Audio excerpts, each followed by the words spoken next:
Hello everyone, my name is Casey Hayward, Senior at Indiana State University, and today I will be talking about a recent negotiation that I participated in my negotiations class. And it was a fairly good negotiation overall. I won, I got all the points, yay me. But I needed to, upon further reflecting actually, I discovered a couple of weaknesses and some strengths about the negotiation that I'd like to kind of share with you. So the first one, again, it's a negotiation over some fridges. And I participated as the buyer, and I bought some fridges from a manufacturer that had a special kind of cool lit fridge. And one of the first strong points that I have to say was my ability, especially on the issue of credit, was able to justify my initial offer as a reasonable target point by pointing out that there were some small, by basically saying that their target offer or their negotiation point, their selling point, keep in mind this is a distributive negotiation, was unreasonable. And this is how I did it here. I'm going to play the audio clip for you. Hopefully you'll be able to listen in on this.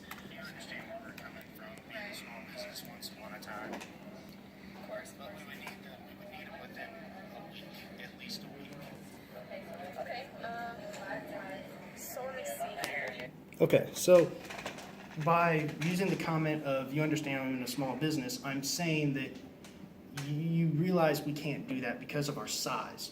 I'm inciting feelings of your target offer or your terms of the agreement are on the ridiculous side. Next is, in terms of the strength of the negotiation, occurred a little later on, and this had to do with creating the integrative deal. And what an integrative deal, as we learned in class, is it's where we create value more than what is basically on the surface. So we grow the pie, as it were.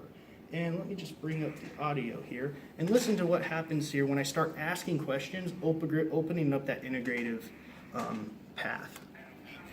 The 5 types, and then we can come back. We can come back, say, in a month. When do you guys have the other types ready to rock and roll? Right, that would probably be in about a month or two. A month. So by the time you paid those off in a month, By the time we you pay have this off, we more could have the options. others. Okay. Right. We could get the other ones in. Right. Okay. Okay. I think we can do that. Okay, so by asking the questions of when they're going to be able to have the others available, I'm opening up the opportunity to create a second sale that will benefit both myself and the others. Because in the initial case, I promised my customers that the fridges will be available shortly. I don't say how much they're able to be available, how many product variations will be able to be available, but I've specified in this deal that I want the ones that are in the highest demand. So we'll get the five types that are of high demand, and then the others I'll come back at a later time and get the ones that are of lesser demand. Now moving on to my 2 weaknesses. Very interesting here. Weakness of my negotiation, I'd have to say, really came about with my pattern of concessions being a little wide. So what happens is I start off asking with what I want essentially, and then I come down drastically from the 9 fridge types to the 5. So listen in here as I play this clip. It's really quick, and then I jump to another one. Next, we have 5 types available that are ready to go. Okay. So, however, in our case, Okay, so she says 5, and then a little later on, I don't hold firm to that. I just give in essentially here as we jump then to a little later on when we come back to that term right here.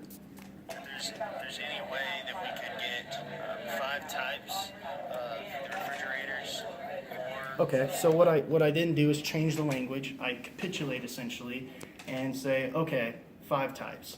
So that was a weakness. And then my other one, you won't really see this anywhere in the video itself, but throughout the entire negotiation, I don't have a BATNA. And I don't even have an audio clip to show you that I even reference a BATNA because I don't even talk about it in the course of the entire video.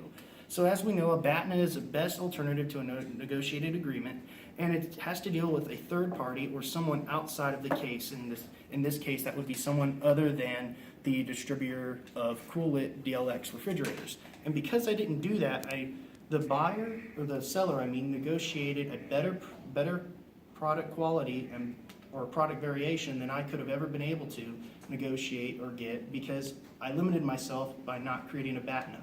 Having a BATNA is key. When I didn't have a BATNA, I limited myself to the terms of the agreement, and that cost me in the long run. So I hope you enjoyed this video, and I'll catch you next time.